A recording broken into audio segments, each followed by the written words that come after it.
Hello hello कनकन मानी भाईटी बंटी welcome to my YouTube channel accountancy smart concept. मैं सजल दत्त एसोसिएट प्रोफेसर আজি 30 বছৰৰ পৰা একাউন্টেন্সি প্ৰেক্টিছো কৰি আছোঁ আৰু টিচিঙো কৰাই আছোঁ। কলেজতো পঢ়াইছোঁ, ষ্টুডেণ্টৰ প্ৰব্লেম ওচৰৰ পৰা দেখিছোঁ, সলভ কৰিছোঁ, ৰিচাৰ্চ কৰিছোঁ, কেনেকা ষ্টুডেণ্টক কেনেকা পঢ়াব লাগে, কম টাইমত কেনেকা পঢ়াব লাগে, আৰু টাইম বেছি হ'লে বেছি মানে টাইম থাকিলে টাইম অনুযায়ী পঢ়াব লাগে, গোটেইখিনি মই বহুত ৰিচাৰ্চ কৰিছোঁ এইবিলাকৰ ওপৰত। তো মই ভাবিলোঁ ষ্টুডেণ্টবিলাকৰ মোৰ এক্সপিৰিয়েঞ্চটো ষ্টুডেণ্টবিলাকৰ লগত যদি শ্বেয়াৰ কৰিব পাৰোঁ আৰু ষ্টুডেণ্ট উপকৃত হয়, ভালকৈ পঢ়ে, তেনেহ'লে মোৰ ভাল লাগিব। আৰু অহা বিহুত একেলগে বিহু মনাম, যোনে ভাল ৰেজাল্ট কৰিব তাৰ ঘৰত সকলোৱে মিলি যাম। ঠিক আছে, মই মোৰ নিমন্ত্ৰণটো কৰি ল'লোঁ। ভাই তোমালোকে ভালকৈ পঢ়িবা, ৰেজাল্টটো মই ভাল চাওঁ, তোমালোকৰ ভাল হ'লে মোৰ ভাল লাগিব।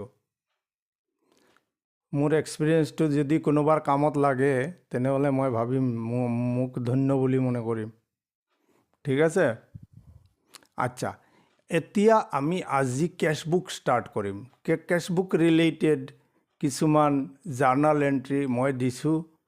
যিটো নোৱাৰা এইটো মোক ক'বা, জাৰ্নাল আজি নকৰাও। জাৰ্নালটো দিছোঁ, জাৰ্নালবিলাক চাই ল'বা, তেতিয়া তোমালোকৰ ভাল হ'ব, ভৱিষ্যত উজ্জ্বল হ'ব। ঠিক আছে, দিনত টৰ্চ মাৰি ফুৰিব নালাগিব। ঠিক আছে, আচ্ছা, এতিয়া আমি কেছবুক ষ্টাৰ্ট কৰিম। এই দেখা কেছবুকৰ চেহাৰা। জাৰ্নালবিলাক চাই ল'বা, মই জাৰ্নাল কৰাইছোঁ আৰু এইবিলাকৰ পৰাই দিছোঁ বস্তুবিলাক। কেছবুক বনাওঁতে তোমালোকৰ হেল্প হ'ব। ঠিক আছে, তো এইটো কেছবুক বুলি নতুন একো বস্তু নহয়। তোমালোকে মন কৰিবা যে আমি লেজাৰ কৰাৰ টাইমত আমি কি কৰিছিলোঁ, কেছবুকৰ এই দেখ কেছবুকৰ দুইটা পাৰ্ট, এটা হ'ল ডেবিট সাইড, লেফট সাইডটো হ'ল ডেবিট সাইড আৰু ৰাইট সাইডটো হ'ল ক্ৰেডিট সাইড। বুজি পালা? যেনেকা লেজাৰত হৈছিলে, ইয়াতে লেজাৰটো এটা এটাকে বনাইছিলোঁ, ইয়াতে লেজাৰ দুইটা হৈ গ'ল বা তিনিটা হৈ গ'ল, এনেকা হ'ব পাৰে। ইয়াতে প্ৰথমটোতো চিম্পল জাৰ্নাল কৈছোঁ। ইয়াতে নেৰেশ্যন লিখিলেও লিখিব পাৰা আৰু নালিখিলেও চলে। আজিকালি নেৰেশ্যন নচলে। তো এইটো কেছ একাউণ্ট, অকল cash related. Cash account debited to capital, তো cash debit, amount debit, opposite এণ্ট্ৰিৰ নাম কেপিটেল হৈ গ'ল। Cash account debited to sales, তো cash debit, amount debit, opposite এণ্ট্ৰিৰ নাম। পাৰ্চেজ কৰিলোঁ, কেছ দিলোঁ, purchase account debited to cash গ'ল, তো কেছ এই চাইডে ৰাইট ছাইডত বহালোঁ, ক্ৰেডিট ছাইডত বহালোঁ। ঠিক আছে, তো তাৰপিছত হ'ল ধৰা ৰাজক পে'মেণ্ট কৰিছোঁ, ৰাজৰ পৰা কেছ পাইছোঁ, কেছ একাউণ্ট ডেবিটেড টু, এইফালে যিমান পাওঁ ইমান কেছ একাউণ্টত লেফ্ট ছাইডত যিমান পাওঁ আৰু এই চাইডে পে'মেণ্ট। মনত ৰাখিবা, এইফালে ৰিচিভ আৰু এইফালে পে'মেণ্ট। তো জাৰ্নাল দেখিবা, মনে মনে লেজাৰ কৰিবা, জাৰ্নাল কৰিবা আৰু লেজাৰ পষ্টিং কৰিবা। এইটো হ'ল কেছবুক। ঠিক আছে, এইটো অকল এইটো কেছবুক আৰু কেছ একাউণ্ট যে বনাইছিলোঁ লেজাৰৰ টাইমত, ঠিক এনেকাই। কেছ ডেবিট হ'লে এমাউণ্টটো জাৰ্নাল ৰাফত কৰিবা, মনে মনে ৰাফত কৰিবা। তাৰপিছত তোমাৰ এক্সপাৰ্ট হৈ যাবা, তুমি যেতিয়া এক্সপাৰ্ট হৈ যাবা তেতিয়া আৰু জাৰ্নালো কৰিব নালাগে, দেখিলেই গম পাই যাবা। মই এতিয়া দেখিলেই গম পাই যাওঁ, কাৰণ মই 30 বছৰৰ পৰা পঢ়ি আছোঁ, এইবিলাক পঢ়াই আছোঁ। ঠিক আছে, ঠিক এনেকা এক্সপাৰ্ট হৈ যাবা। যদিও আহিলে কেছ যিমান ডেবিটত বহিব এইফালে বহিব, অপজিট এণ্ট্ৰিৰ নাম বহিব। কেছ যিমান গ'ল এইফালে লিখিম, অপজিট এণ্ট্ৰিৰ নাম লিখিম। ধৰা cash account debited to capital, কেছৰ অপজিট এণ্ট্ৰি হ'ল কেপিটেল। ঠিক আছে, আৰু কেপিটেলৰ অপজিট এণ্ট্ৰি হ'ল কেছ, একে কথা। ফুলনি মানে বাগিচা, বাগিচা মানে ফুলনি। ঠিক আছে, হৈ গ'ল। এইটো আমি কৰি ল'লোঁ। চিম্পল লেজাৰৰ নিচিনাই হ'ল এইটো। ইয়াত মই আৰু দুটা হেৰি লগাই দিলোঁ। এই কুৱেশ্যনৰ লগতে মই আৰু 29 তাৰিখ আৰু দুটা এণ্ট্ৰি সোমাই দিলোঁ। ইয়াতে আছে ধৰা ডিছকাউণ্ট, আৰু ডিছকাউণ্ট আছে ইয়াতে আৰু দুটা এণ্ট্ৰি মাৰিলোঁ, সোমাই দিলোঁ। তেনেহ'লে এই ওপৰৰ কেছবুকটো এতিয়া হৈ যাব ডাবল কলাম কেছবুক। এই ডিছকাউণ্ট আৰু দেখা একো নাই, বুদ্ধি লগাবা আৰু স্মাৰ্ট বুদ্ধি লগাবা। বুদ্ধিটো কেনেকুৱা হ'ব লাগে? স্মাৰ্ট বুদ্ধি। কোন চেনেলত আছা? Accountancy smart concept. এইটোৱে বুদ্ধি লগাবা। ওপৰৰটো ঠিকে আছে। আমি এই তলৰ দুটা এণ্ট্ৰি চেঞ্জ কৰি দিলোঁ, এই গ'ল ডিছকাউণ্টৰ এণ্ট্ৰি হৈ গ'ল। তো এইটো দেখা এটা কথা, ডিছকাউণ্ট এলাউড হ'ল আমাৰ মানে লছ, খৰচ। কোনোবাই আমাক পইচা দিব লাগে, তাক কৈছোঁ তুমি এটা কাম কৰা, তুমি এক সপ্তাহৰ ভিতৰত পইচাটো দি দিয়া, তেনেহ'লে তুমি 20 টকা পাই যাবা। 380 টকা, 400 টকা তাৰ পৰা পাব লাগে। তাক মই কৈ দিলোঁ কি তুমি এটা কাম কৰা, তুমি এক সপ্তাহৰ ভিতৰত পইচাটো দি দিলে 400 টকা পূৰা দিব নালাগে, তুমি অকল 380 টকা দি দিলে হ'ল। 20 টকা আৰু এৰি দিলোঁ। এইটো হ'ল ডিছকাউণ্ট এলাউড। আৰু ইয়াতে কি হৈছে, ক্ৰেডিট ছাইডত কি হৈছে চোৱা, ৰামক আমি 390 টকা দিব লাগে, 400 টকা দিব লাগে। খালি 29 তাৰিখৰ এণ্ট্ৰিটো চালে হৈ গ'ল। ওপৰত আমি ছিংগল এণ্ট্ৰি শিকি ল'লোঁ। ছিংগল এণ্ট্ৰিৰ লগত মই দুটা এণ্ট্ৰি সোমাই দিলোঁ, ডিছকাউণ্টৰ এণ্ট্ৰি সোমাই দিলোঁ, হৈ গ'ল। এতিয়া ৰামে আমাক কৈ আছে যে আপুনিতো দিব লাগে 400 টকা, আপুনি যদি 2 দিনৰ বা এসপ্তাহৰ ভিতৰত পইচাটো দি দিয়ে, তেনেহ'লে আৰু 10 টকা কম পাব, কমাই দিম আমি, ডিছকাউণ্ট দিম। এইটো হ'ল ডিছকাউণ্ট ৰিচিভ। ঠিক আছে, এইটো হ'ল ডিছকাউণ্ট ৰিচিভ। তো 390 টকা দিলোঁ, আমি পে'মেণ্ট কৰিলোঁ, 390 টকা হ'ল গ'ল আমাৰ, আৰু 10 টকাটো আমি লাভ কৰিলোঁ, এইকাৰণে ক্ৰেডিটত বহিছে। আচ্ছা, এতিয়া বেলেঞ্চিং কৰে লেজাৰৰ নিচিনাই, কিন্তু ডিছকাউণ্ট এলাউড আৰু ডিছকাউণ্ট ৰিচিভৰ টাইমত বেলেঞ্চিং নকৰে। টোটেল ইয়াতে 10 টকা লিখিছে দেখা, আৰু ইয়াতে টোটেল 20 টকা লিখিছে। এইটো ছাইড এড কৰি টোটেল ডিছকাউণ্ট এলাউডৰ টোটেলখিনি ইয়াতে লিখি দিম, যিমান হয়। ইয়াতে এটা আছে, এটা বহাই দিলোঁ। 5টা থাকিলে 5টা এড কৰি কিনি ইয়াতে বহাই দিলোঁ হয়। ইয়াতো এনেকা ডিছকাউণ্ট এলাউড আৰু ডিছকাউণ্ট ৰিচিভৰ কলাম যিটো থাকিব, এইটোত আমি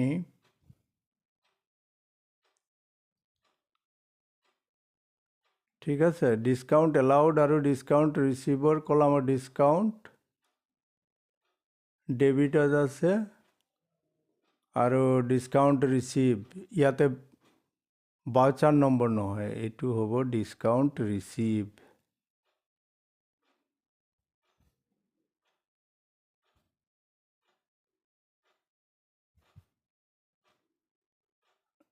ইয়াতে হ'ব লাগিছে ডিছকাউণ্ট ৰিচিভটো।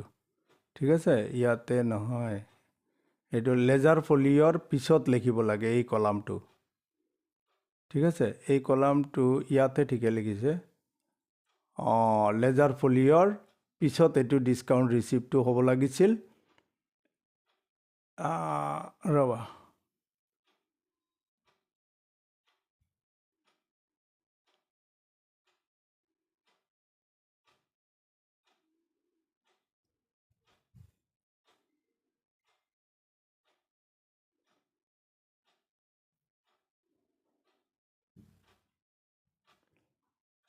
এইটো হ'ব এই কলামটো ইয়াত যাব, লেজাৰ ফলিঅ'ত যাব, আৰু লেজাৰ ফলিঅ'টো ইয়াত আহি যাব, আৰু ইয়াতে নাম হ'ব ডিছকাউণ্ট ৰিচিভড। ঠিক আছে, মনত ৰাখিবা। খালি এই কলামটো ভুলত এনেকা কেনেকা হৈ গ'ল। যি নহওক, আমাৰ মেনেজাৰৰ কিবা গলতি হৈছে। ঠিক আছে, এইটো ঠিক কৰি ল'ব। খালি লেজাৰ ফলিঅ'টো ইয়াত লৈ আহিবা, আৰু ইয়াতে লিখিবা ডিছকাউণ্ট ৰিচিভ। ইয়াতে ঠিক আছে, লেফ্ট ছাইড এইটো ঠিক কৰি দিবা তোমালোকে। ঠিক আছে,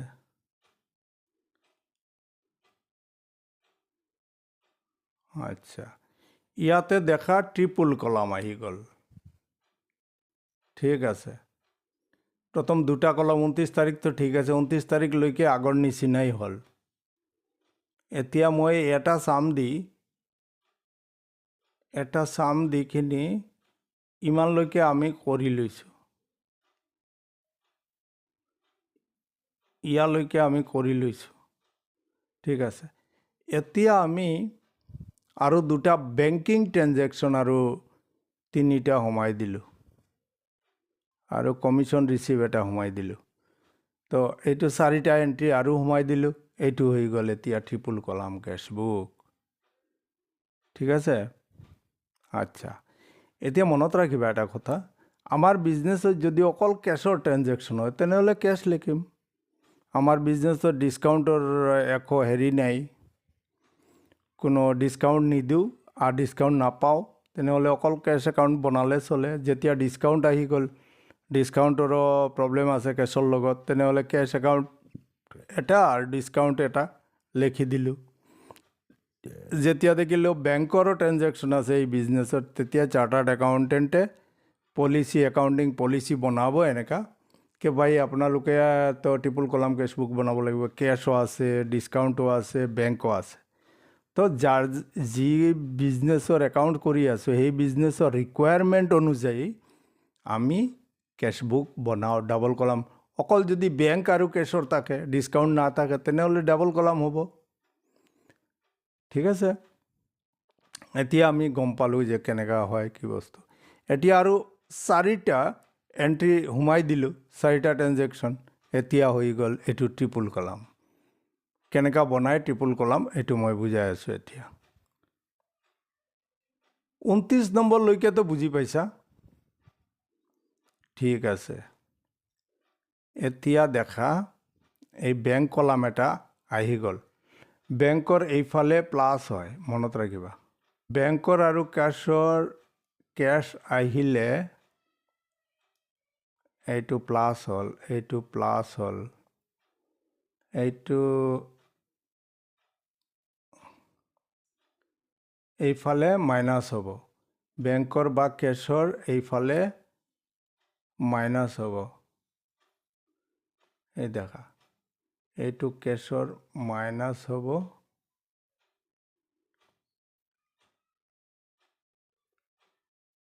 এইটো কেছৰ এইফালে মাইনাছ হ'ব, এইটো মাইনাছ হ'ব, আৰু এইটো ডিছকাউণ্ট ৰিচিভ হ'ব। ঠিক আছে, এইফালে ডিছকাউণ্ট ৰিচিভ হ'ব, এইফালে ডিছকাউণ্ট লেফ্ট ছাইডত ডিছকাউণ্ট হেৰি হ'ব, এলাউড। ডিছকাউণ্ট এলাউড কৰিলে আমাৰ লছ, আৰু ডিছকাউণ্ট ৰিচিভ হ'লে আমাৰ গেইন। মনত ৰাখিবা। ঠিক আছে, এতিয়া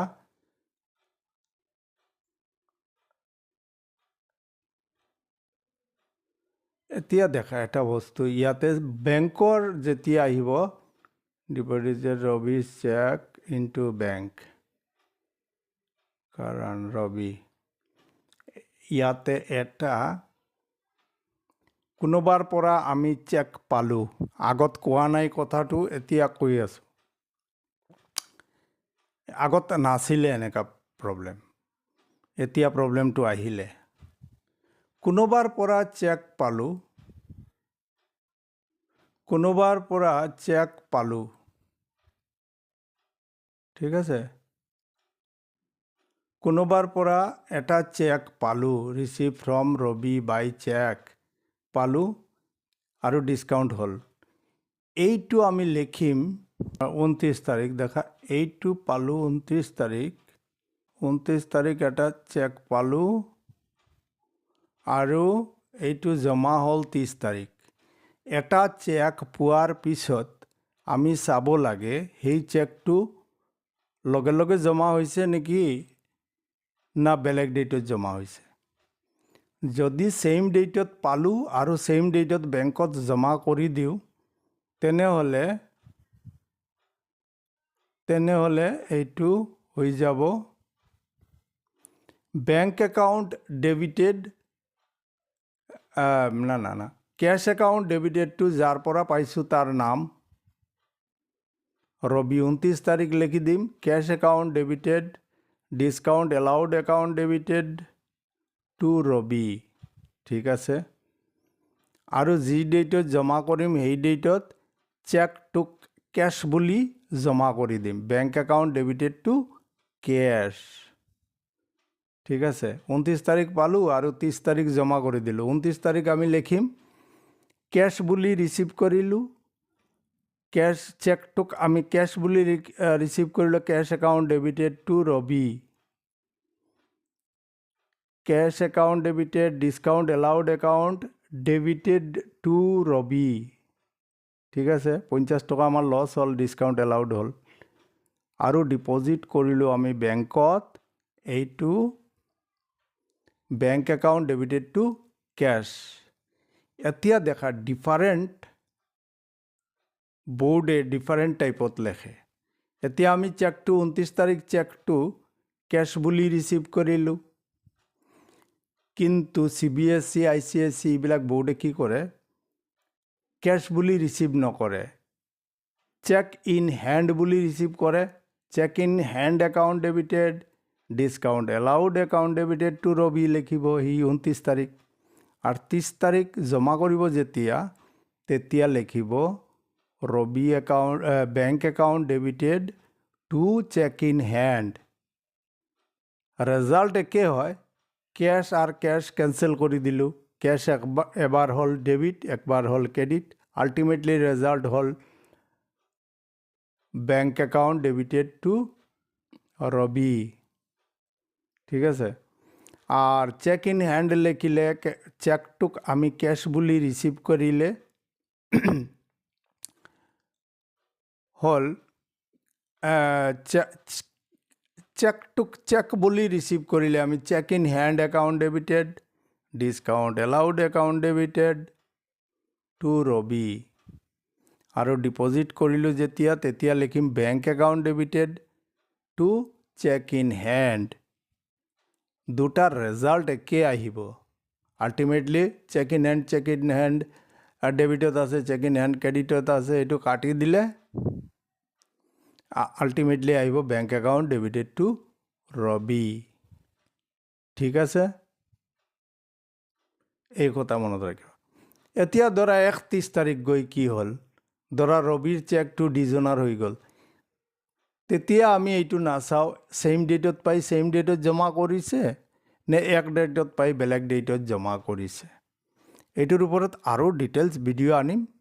মই ভাবিলোঁ আৰু এটা ক্লাছ কৰাই দিলে ভাল হ'ব, এইকাৰণে মই পিছত আৰু এটা ভিডিঅ' বনাইছোঁ, তো এইটোও দি দিম, তেনেহ'লে আৰু ক্লিয়াৰ হৈ যাব।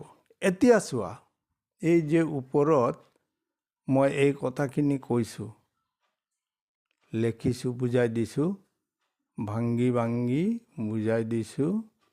এই দেখা ইয়াতে ফৰ্মুলা গোটেইকেইটাই একে জেগাত জমা কৰিছোঁ। এই দেখা কোনোবাৰ পৰা চেক পালোঁ, ছেইম ডেটত পালোঁ, ৰিচিভ কৰিলোঁ, R ফৰ ৰিচিভ আৰু D ফৰ ডিপজিট, মনত ৰাখিব। ছেইম ডেটত পালোঁ, ছেইম ডেটত ডিপজিট হৈ গ'ল। Bank account debited to party মানে মানুহৰ নাম, দোকানৰ নাম, এইবিলাক লিখি দিলোঁ, হৈ গ'ল, এইটোত ঝামেলা নাই। কিন্তু 2 তাৰিখত চেক পাই 2 তাৰিখত চেক পাই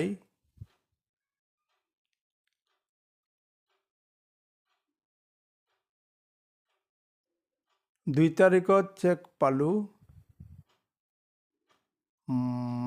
receive on a particular day, 2nd January, and deposited into bank the other day. তো কি হ'ব, ইয়াতে আৰু এটা এন্ট্ৰি হ'ব, ৰিচিভ কৰিলোঁ আমি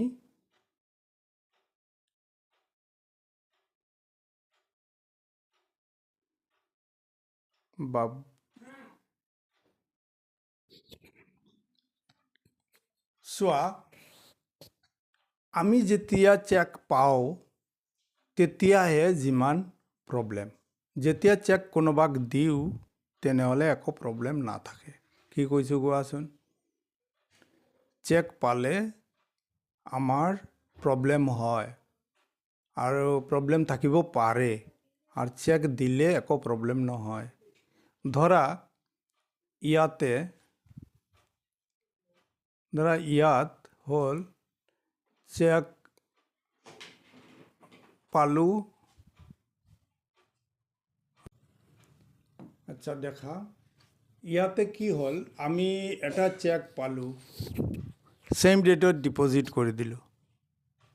এটা চেক পালোঁ আজিয়েই বেংকত জমা কৰি দিলোঁ, তেনেহ'লে এইটো হ'ব বেংক একাউণ্ট ডেবিট। এইটো পাৰ্টিৰ পৰা, যদি মানুহৰ পৰা পাওঁ বা কোনো দোকানৰ নামত থাকে, কোম্পানীৰ নামত থাকে, তেনেহ'লে পাৰ্টিৰ নাম লিখি দিম।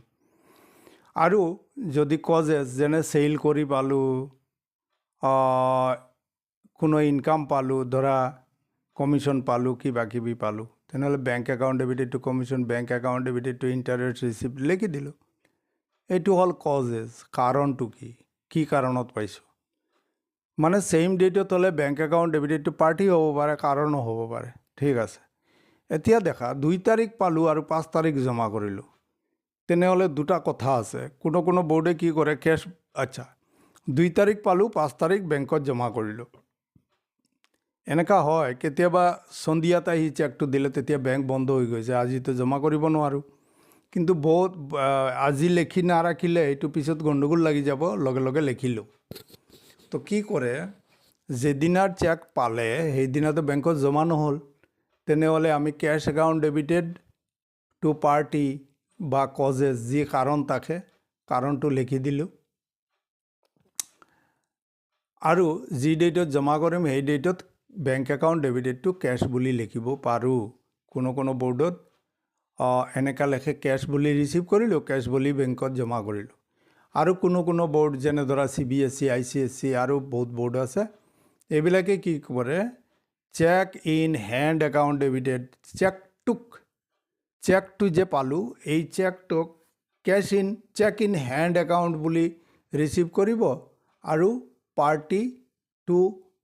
পাৰ্টি বা কজেছ, ওপৰত যে লেখা আছে কজেছ, কাৰণ কি থাকিব পাৰে, চেইল কৰি পালোঁ, কমিশ্যন পালোঁ, ইণ্টাৰেষ্ট পালোঁ, কিবা কিবি লিখি দিবা। ইয়াতে চিটুৱেশ্যনৰ ওপৰত ডিপেণ্ড কৰিব, তুমি কুৱেশ্যনটো চাই কিনি বহাই দিবা, হৈ গ'ল।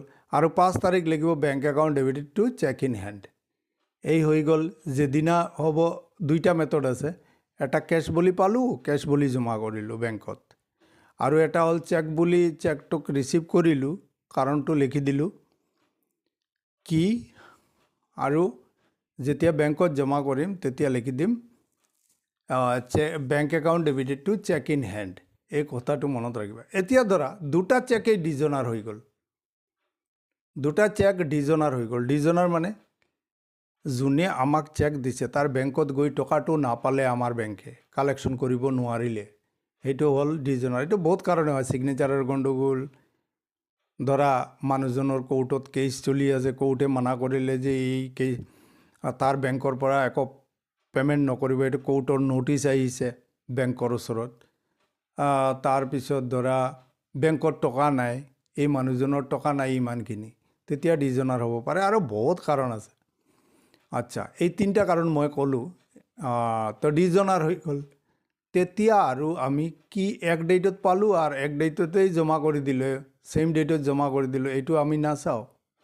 আৰু এক ডেটত পালোঁ, বেলেগ ডেটত জমা কৰিলে এইটো নাচাওঁ। তেতিয়া আমি ডাইৰেক্ট পাৰ্টিৰ কাণত ধৰি কিনি ডেবিটত বহাম আৰু বেংকটো ক্ৰেডিট কৰি দিম। মানে আমাৰ বেংকত আগতে লিখিছিলোঁ বেংক ডেবিট, এতিয়া বেংক ক্ৰেডিট কৰি দিলোঁ, পাৰ্টিক আনি ডেবিটত বহাই দিলোঁ। এইটো দুটা কেছতে মানে একে সমান হয়। বুজি পাইছা? ছেইম ডেটত পালে 1 নম্বৰ পইণ্টটো হ'ল ছেইম ডেটত পালোঁ, ছেইম ডেটত জমা হ'ল। 2 নম্বৰটো হ'ল 2 তাৰিখ পালোঁ আৰু 5 তাৰিখ জমা কৰিলোঁ বেংকত। আৰু 3 তাৰিখৰটো ডিজনাৰ যদি হয় তেনেহ'লে কেনেকুৱা হয়? এইটো হ'ল কনচেপ্ট। পুৱা চেকৰ, পুৱা নহয়, ৰাতিপুৱা নহয়, আমি পাইছোঁ আমাৰ পুৱা চেক, মানে আমি যি চেকটো কাষ্টমাৰৰ পৰা পাইছোঁ, মনত ধৰি ল'বা কনচেপ্টটো হ'ল কাষ্টমাৰৰ পৰা পাইছোঁ এই চেকটো, বা কোনো মানুহৰ পৰা পাইছোঁ চেকটো। তো চেক আমি বেংকত জমা কৰোঁ, আমাৰ বেংকে সেই মানুহজনৰ বেংকৰ একাউণ্ট নম্বৰ দিয়া থাকিব, একাউণ্ট নম্বৰত চেক নম্বৰ থাকিব, বেংক একাউণ্টৰ নম্বৰ থাকিব। এইটো আমি বেংকত, এক বেংকে বেলেগ বেংকত পঠাই দিয়ে। তো এই বেংকৰ পৰা কালেকশ্যন হ'লেতো হৈ গ'ল, টকাটোও নাহে, সিহঁতে মানে পাছ হৈ গৈছে, চেকটো পাছ হৈছে। তাৰমানে বেংকে বেংকে হিচাপ থাকে, এইটো বেংকিং প্ৰচেছত কালেকশ্যন কৰি লয় যে এইটো আপোনাৰ ক্লিয়াৰ হৈ গৈছে চেকটো। যদি কয় ডিজনাৰ হৈছে তেনেহ'লেতো 12টা বাজিল, আকৌ ডিজনাৰ এণ্ট্ৰি এটা মাৰিব লাগিব। তো এনেকুৱা কালেকশ্যন কৰে যিকোনো মানুহে চেক দিলে, এনেকুৱা আমি বেংকত জমা কৰোঁ। আৰু বেলেগক চেক দিলে বেলেগে কি কৰিব, তাৰ বেংকত জমা কৰিব। তাৰ বেংকে মোৰ বেংকৰ পৰা বা আমাৰ বেংকৰ পৰা কালেকশ্যন কৰি লৈ যাব বেংকিং প্ৰচেছে। সেই বেংকৰ মানুহ নাহে ইয়াত কালেকশ্যন কৰাৰ কাৰণে বেগ এটা লৈ, বুজিছা? বেংকত তাৰ হিচাপো, এতিয়া এই বেংকৰ, আমাৰ বেংকৰ হিচাপো থাকিব লাগে, থাকিব পাৰে, বেলেগ বেংকৰ লগত বেলেগ বেংকৰ হিচাপ থাকিব। এইটো সিহঁতে মাহিলী 6 মাহত এনেকুৱা সিহঁতে হেৰি কৰি লয়, বা সপ্তাহে সপ্তাহে কৰে, ডেইলিও কৰিব পাৰে। আচ্ছা, এইটো হ'ল বেলেগ কথা। বেংকিং প্ৰচেছত কালেকশ্যন কৰা, আমি দিলে আমাৰ বেংকে সেই মানুহজনৰ বেংকৰ পৰা কালেকশ্যন কৰি আনিব যোনে আমাক চেক দিছে। আৰু আমি যদি কোনোবাক চেক দিওঁ তেনেহ'লে সেই মানুহজনৰ বেংকে আমাৰ বেংকৰ পৰা কালেকশ্যন কৰি লৈ যাব, মানে আমাৰ একাউণ্টৰ পৰা কাটিব পইচাটো। হৈ গ'ল। এতিয়া দেখা ট্ৰিপল কলাম কেছবুক। আচ্ছা, ওপৰৰ 29 তাৰিখলৈকে ৰেণ্ট, পেইড ৰেণ্ট, ইয়ালৈকে হৈ গ'ল ছিংগল এণ্ট্ৰি। আৰ 29 তাৰিখৰ ইয়াৰ পিছত যে দুইটা হ'ল, এইটো হ'ল ডাবল এণ্ট্ৰি, আমি কৰি লৈছোঁ। তলৰ তিনিটাত কি হ'ল, বেংক ৰিলেটেড মেটাৰ আহি গ'ল। কেছ আগত আছিলে, ডিছকাউণ্টো আছিলে, ইয়াতে ডিছকাউণ্টো আছে, আৰু বেংক এটা আহি নতুন সোমাই গ'ল 3 এণ্ট্ৰিত, তলৰ 3টা এণ্ট্ৰিত।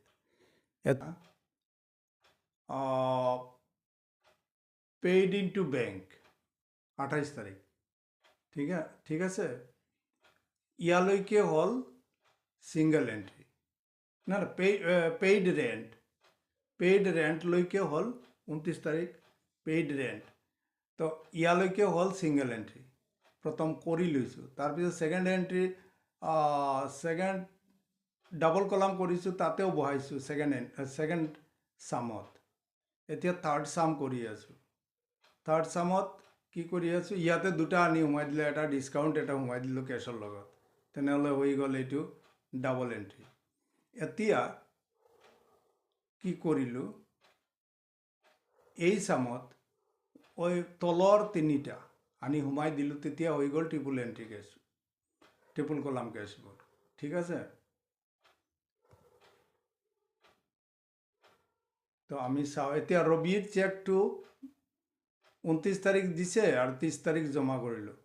আর আমি দিছোঁ এটা চেক, 500 টকীয়া চেক দিছোঁ, পেইড টু কারণ 500 রুপিয়া বাই চেক অ্যান্ড ডিসকাউন্ট রিসিভ 20। কোনোবাক আমি চেক দিছোঁ, এইটোত একো গণ্ডগোল নাই। গণ্ডগোল হ'লে ৰবিৰ চেকত, কৰণৰ চেকত গণ্ডগোল নাই। আমি ইছ্যু কৰিছোঁ চেক, ইয়াত প্ৰব্লেম নাথাকে। প্ৰব্লেম হয় আমি চেক পালে পূৰা তলত চাব লাগে, এইটো জমা কৰিছোঁ নে এণ্ডোৰ্ছ কৰিছোঁ। এণ্ডোৰ্ছটো শিকাম নেক্সট ক্লাছত, ঠিক আছে। কিন্তু জমা কৰিছোঁ বেলেগ ডেটত নে এণ্ডোৰ্ছ কৰিছোঁ বেলেগ ডেটত, তো এইটোত শিকাম বেলেগ ডেটত জমা কৰাৰ কথা। আৰু এণ্ডোৰ্ছ কৰাৰ কথা বেলেগ নেক্সট ভিডিঅ'ত ক'ম। তো এই কাৰণে চেক ৰিচিভ কৰিলে তলত চাব পাৰে, য'ত চেক পাইছোঁ তাৰ তলত চাব লাগে। তো দেখিলোঁ ৰবিৰ চেকটোতো 30 তাৰিখ জমা হৈছে, তেনেহ'লে আমি যাব লাগিব এক ডেটত পাইছোঁ, বেলেগ ডেটত ওপৰত ফৰ্মুলা দিছোঁ। তথাপিও ইয়াতে মই হেৰি কৰিছোঁ, দুটা মেথডতেই দেখাইছোঁ। এই দেখা, প্ৰথম আমি ক্যাশ বুলি ধৰিছোঁ। আমি ক্যাশ কোনো বোৰ্ডত ক্যাশ বুলি ৰিচিভ কৰে চেকটোক, ইয়াতে ক্যাশ লিখিছোঁ ঠিক আছে, কিন্তু এইটো আমি চেকক ক্যাশ বুলি ধৰিছোঁ। Cash account debited, discount allowed account debited to Rabi. আৰু যেতিয়া বেংকত জমা কৰিম তেতিয়া bank account debited to care. ৰবিৰ চেকটো কিমান টকাৰ আছিলে? 300 টকাৰ। ঠিক আছে, এইটো হ'ল। এতিয়া যোনে CBSE বা ICSE বোৰ্ডৰ ষ্টুডেণ্টে কি কৰে, চেক ইন এণ্ড কেছৰ জেগাত দেখায়। কেছৰ জেগাত সিহঁতে লিখিছে cheque in hand, discount allowed আৰু ৰবি বুলি লিখিছে। আৰু যেতিয়া বেংকত জমা কৰিব তেতিয়া bank account debited to cheque in hand লিখিব। ঠিক আছে, আমি ওপৰতটো ফ'ল' কৰি আছোঁ। ঠিক আছে, কেছ বুলি পালে চেকটো, আৰু যেতিয়া জমা কৰিলে তেতিয়া bank account debited to cash. ঠিক আছে, এতিয়া চাই লোৱা তোমালোকে। প্ৰথমটো হ'ল কেছ আৰু ডিছকাউণ্ট আহি যাব, দুটা কলাম আছে আমাৰ। তো কেছ আৰু ডিছকাউণ্ট ডেবিটত আহি গ'ল 29 তাৰিখ, আৰু বাই টু ৰবি বুলি লিখি দিলোঁ। ঠিক আছে, ডেবিট ছাইডত বহালে 2 হয়, ক্ৰেডিট ছাইডত লিখিলে বাই হয়। এইখিনি জানো, লেজাৰ পোষ্টিঙত শিকিছোঁ। তো কেছটো বহি গ'ল ডেবিটত, আৰু ডিছকাউণ্ট এলাউডটো বহি গ'ল ডেবিটত, আৰু অপজিট এণ্ট্ৰিৰ নাম বহি গ'ল বাই টু ৰবি বুলি লিখি দিলোঁ। এতিয়া দেখা, যদি আমাৰ বেংক কলামো আছে ইয়াত, কলাম মানে এই লম্বাবিলাক যে গড় বনাইছে এইবিলাক হ'ল কলাম। ঠিক আছে, মনত ৰাখিবা। তো বেংক একাউণ্টৰ ডেবিটত বহিব, অপজিট এণ্ট্ৰিৰ নাম বহিব, বেংকৰ debit amount, bank debit, amount debit.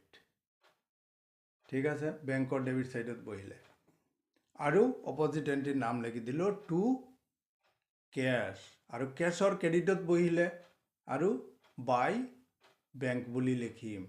তাৰমানে কেছৰ ডেবিটতো বহিলে, বেংকৰ ডেবিটতো বহিলে, আৰু কেছৰ ক্ৰেডিটতো বহিলে কেছবুকত গৈ। দুটা কলাম আছে আমাৰ, এইকাৰণে এইটো কণ্ট্ৰা হয়। Cash account debited to bank বা bank account debited to cash. আৰু যদি দুই ছাইডত বেংকো আছে, কেছো আছে, বেংকো আছে, ঠিক আছে, তেতিয়া কণ্ট্ৰা হ'ব।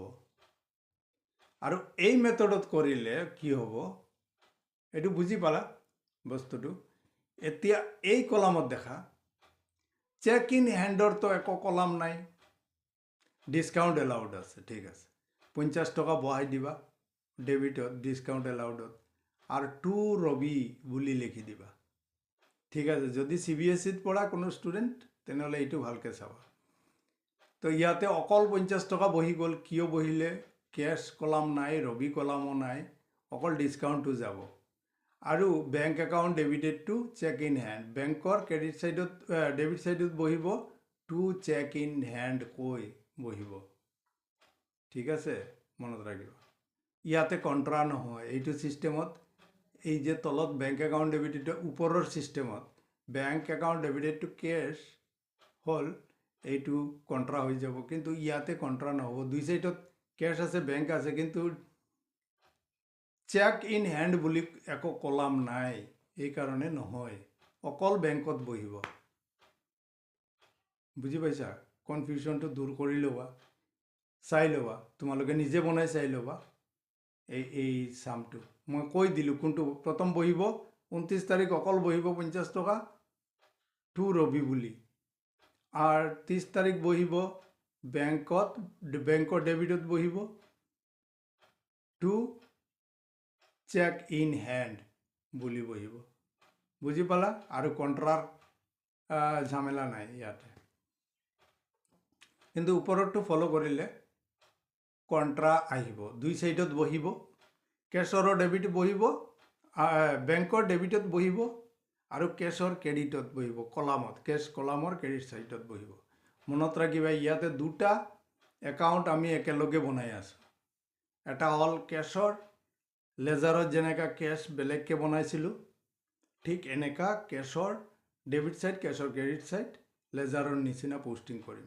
আৰু জাৰ্নালবিলাক আমি মনে মনে হেৰি কৰিম, তোমাৰ ৰাফত লিখি লেজাৰ পোষ্টিং কৰিম। যেতিয়া এক্সপাৰ্ট হৈ যাম তেতিয়া আৰু ৰাফত লিখিব নালাগে। বুজি পালা নে নাপালা? বুজি পাইছোঁ ছাৰ, ঠিক আছে। তো বেলেঞ্চিংটো হ'ল ডিছকাউণ্ট এলাউড টু টোটেল কৰি লিখি দিম, ডিছকাউণ্ট ৰিচিভৰটো টোটেল কৰি লিখি দিম। আৰু কেছৰ কি কৰিম, both side এড কৰিম।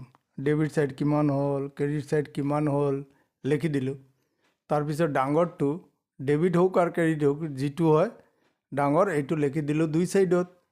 আৰু যি ছাইডত কম আছে বেলেঞ্চিং কৰি এইটো লিখি দিলোঁ বেলেঞ্চ চি ডি, উল্টা ছাইডত যাব বি ডি। এইটোতো বেলেঞ্চিং শিকাইছোঁ হেৰিত, লেজাৰৰ বেলেঞ্চিং কেনেকুৱা কৰে এইটো দেখাইছোঁ। ঠিক এনেকুৱা আমি বেংকৰটো চাই ল'ম। বেংকৰ ডেবিট চাইডত কিমান হ'ল, ক্ৰেডিট চাইডত কিমান হ'ল। 500 টকাটো দুই ছাইডত লিখি দিলোঁ আৰু বেলেঞ্চিং কৰি ওলাল 200 টকা। 500ৰ পৰা 200 মাইনাছ কৰি ডাঙৰৰ পৰা সৰুটো মাইনাছ কৰিলোঁ। এইটো তাৰ এড কৰিব নালাগে, এনেই দেখা গৈ আছে। তো 200 টকা হৈ গ'ল অভাৰড্ৰাফ্ট। বেংকৰ ডেবিট চাইড কম আছে, তাৰমানে অভাৰড্ৰাফ্ট, ঠিক আছে। তো যি ছাইডত চি ডি হয় তাৰ উল্টা ছাইডত বি ডি হয়। এইখিনি কথা কেছবুকৰ। আৰু দিম, কেইটা চাম, তেনেহ'লে কেছবুক ক্লিয়াৰ হৈ যাব, ঠিক আছে। আৰু এটা ক্লাছ দিম এইটোৰ ওপৰত। থেংক ইউ ভেৰি মাছ। মন দি পঢ়িবা, ভাল ৰেজাল্ট কৰা তোমালোকে।